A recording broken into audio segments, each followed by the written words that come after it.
అందరికీ నమస్కారం.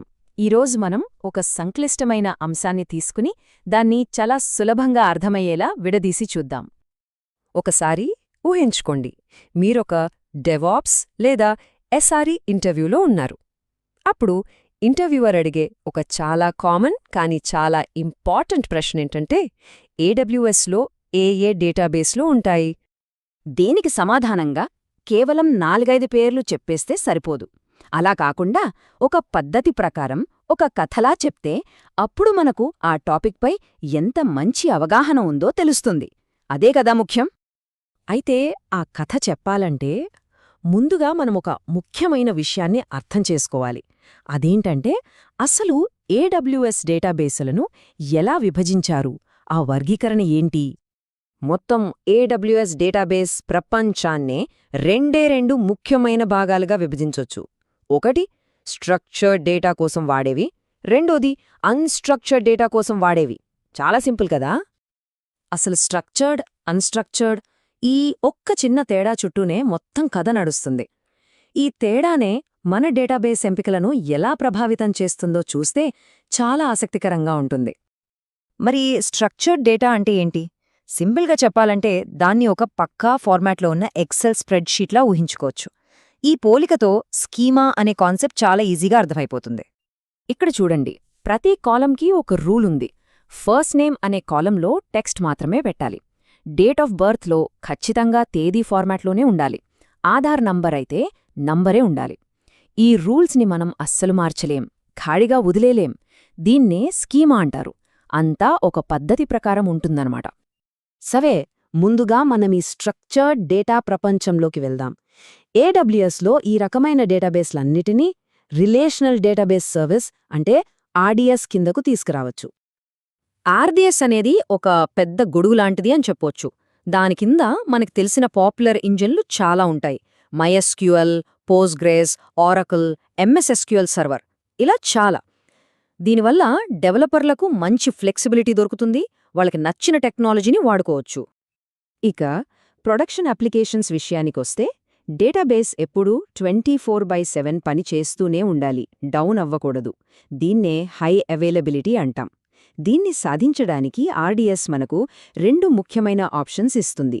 ఒకటి మల్టీ-ఏజీ ఇన్స్టెన్స్, రెండోది మల్టీ-ఏజీ క్లస్టర్. ఓపెన్ సోర్స్ విషయానికి వస్తే ఎక్కువగా వినిపించే పేర్లు మైఎస్క్యూఎల్ మరియు పోస్ట్గ్రెస్క్యూఎల్. రెండింటిలో ఏది ఎంచుకోవాలి? చాలా సింపుల్. అప్లికేషన్లో డేటాని ఎక్కువగా చలవాల్సి వస్తే, అంటే రీడ్ హెవీగా ఉంటే, అప్పుడు మైఎస్క్యూఎల్ చాలా ఫాస్ట్గా పనిచేస్తుంది. అలా కాకుండా పెద్ద పెద్ద డేటా సెట్స్తో కాంప్లెక్స్ క్వెరీలు రన్ చేయాల్సి వస్తే అప్పుడు పోస్ట్గ్రెస్క్యూఎల్ బెస్ట్ చాయిస్. అంతా మన వర్క్లోడ్ మీద ఆధారపడి ఉంటుంది. సరే, ఇప్పటిదాకా మనం నాణేనికి ఒకవైపే చూసాం. ఇప్పుడు దాన్ని తిప్పి రెండో వైపు చూద్దాం. అంటే ఎలాంటి పద్ధతి, నిర్మాణం లేని డేటాని, అన్స్ట్రక్చర్డ్ డేటాని ఏడబ్ల్యూఎస్ ఎలా హ్యాండిల్ చేస్తుందో చూద్దాం. ఏడబ్ల్యూఎస్ NoSQL ప్రపంచంలో 2 పెద్ద ప్లేయర్స్ ఉన్నారు. ఒకటి డైనమోడీబీ, రెండోది డాక్యుమెంట్డీబీ. డైనమోడీబీ ఒక కీ వాల్యూ స్టోర్, అంటే తాళంచెవిలాగా ప్రతి డేటాకు ఒక కీ ఉంటుంది. అందుకే ఇది పిడుగులాంటి వేగంతో పనిచేస్తుంది. ఇక డాక్యుమెంట్డీబీ విషయానికి వస్తే ఇది జేసన్ లాంటి డాక్యుమెంట్స్ కోసమన్నమాట. ఎవరైనా మాంగోడీబీ వాడి ఉంటే వాళ్లకిది చాలా సులభంగా అర్థమవుతుంది. ఇక్కడ చూస్తే మనకొక మంచి క్లారిటీ వస్తుంది. ఎస్క్యూఎల్లో మనం టేబుల్, రో, కాలం అంటాం కదా, అవే NoSQL ప్రపంచంలోకి వచ్చేసరికి కలెక్షన్, డాక్యుమెంట్, ఫీల్డ్గా మారిపోతాయి. పేర్లు మారే అంతే, కానీ కాన్సెప్ట్ మాత్రం దాదాపుగా అదే. ఒక భాష నుండి ఇంకో భాషలోకి అనువదించినట్లు అన్నమాట. NoSQLకి అసలైన బలం దాని స్పీడే. ఉదాహరణకి మన ఆధార్ సిస్టమ్నే తీసుకుందాం. అక్కడ ఒక వ్యక్తికి సంబంధించిన పూర్తి సమాచారం, అంటే పేరు, అడ్రస్, బయోమెట్రిక్ అన్నీ కలిపి ఒకే ఒక డాక్యుమెంట్లో ఉంటాయి. దీనివల్ల ఏమవుతుందంటే ఆ వ్యక్తి వివరాలు కావాలంటే క్షణాల్లో వచ్చేస్తాయి. ఎస్క్యూఎల్లో లాగా వేర్వేరు టేబుల్స్ని కలపాల్సిన అవసరం, అంటే జాయింట్స్ చేయాల్సిన పని లేదు. అందుకే అంత వేగం. సరే, ఇప్పటిదాకా మనం బేసిక్స్ మాట్లాడాం. కానీ ఒక ఇంటర్వ్యూలో మన సమాధానం ఓకే నుండి సూపర్ అనే లెవెల్కి వెళ్లాలంటే కొన్ని ప్రో లెవెల్ డెవాప్స్ విషయాలు కూడా చెప్పాలి. అప్పుడే మనకు ప్రాక్టికల్ నాలెడ్జ్ ఉందని తెలుస్తుంది. మరి ఆ ప్రో లెవెల్ విషయాల్లో మొదటిది సెక్యూరిటీ.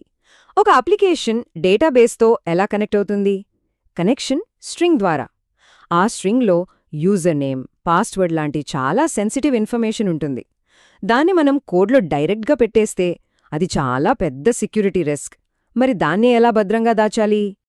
ఈ సమస్యకు AWS మనకు 2 సొల్యూషన్స్ ఇస్తుంది. ఒకటి SSM పారామీటర్ స్టోర్, రెండోది AWS సీక్రెట్స్ మేనేజర్. రెండింటిలో ఏది వాడాలి? అది మన అవసరాన్ని బట్టి ఉంటుంది. పారామీటర్ స్టోర్ కాస్త ఖర్చు తక్కువ, కానీ సీక్రెట్స్ మేనేజర్లో పాస్వర్డ్స్ ఆటోమేటిక్గా రొటేట్ చేయడం లాంటి అడ్వాన్స్డ్ ఫీచర్లుంటాయి. సో బడ్జెట్ మరియు ఫీచర్ల మధ్య మనమే బ్యాలెన్స్ చేసుకోవాలి. ఇంకో ముఖ్యమైన విషయం మైగ్రేషన్. అంటే మన ఆఫీస్ సర్వర్లలో అంటే ఆన్ ప్రెమిసెస్లో ఉన్న డేటాబేస్లను AWS క్లౌడ్లోకి తీసుకురావడం ఎలా? దానికోసమే AWS మనకు ఒక పవర్ఫుల్ టూల్ ఇచ్చింది. అదే డేటాబేస్ మైగ్రేషన్ సర్వీస్ లేదా DMS. దీనితో మైగ్రేషన్ చాలా సులభంగా, సురక్షితంగా అయిపోతుంది.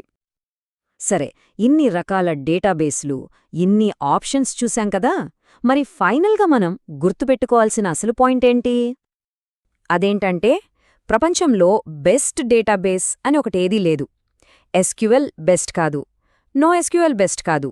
మన పనికి, మన డేటాకి, మన అవసరానికి ఏది సరిగ్గా సరిపోతుందో అదే ఆ ప్రాజెక్ట్కి బెస్ట్ డేటాబేస్. సరైన పనికి సరైన సాధనం వాడటం లాంటిదన్నమాట. కాబట్టి ఒక కొత్త అప్లికేషన్ మొదలుపెట్టే ముందు మనల్ని మనం వేసుకోవాల్సిన ఒకే ఒక్క ప్రశ్న: మన డేటాకి ఒక లైబ్రరీలో ఉన్నట్టు కఠినమైన క్రమశిక్షణ కావాలా, లేదంటే ఒక వర్క్షాప్లో ఉన్నట్టు సృజనాత్మక స్వేచ్ఛ కావాలా? ఈ ప్రశ్నకు దొరికే సమాధానమే మన టెక్నాలజీ ప్రయాణానికి దారి చూపిస్తుంది.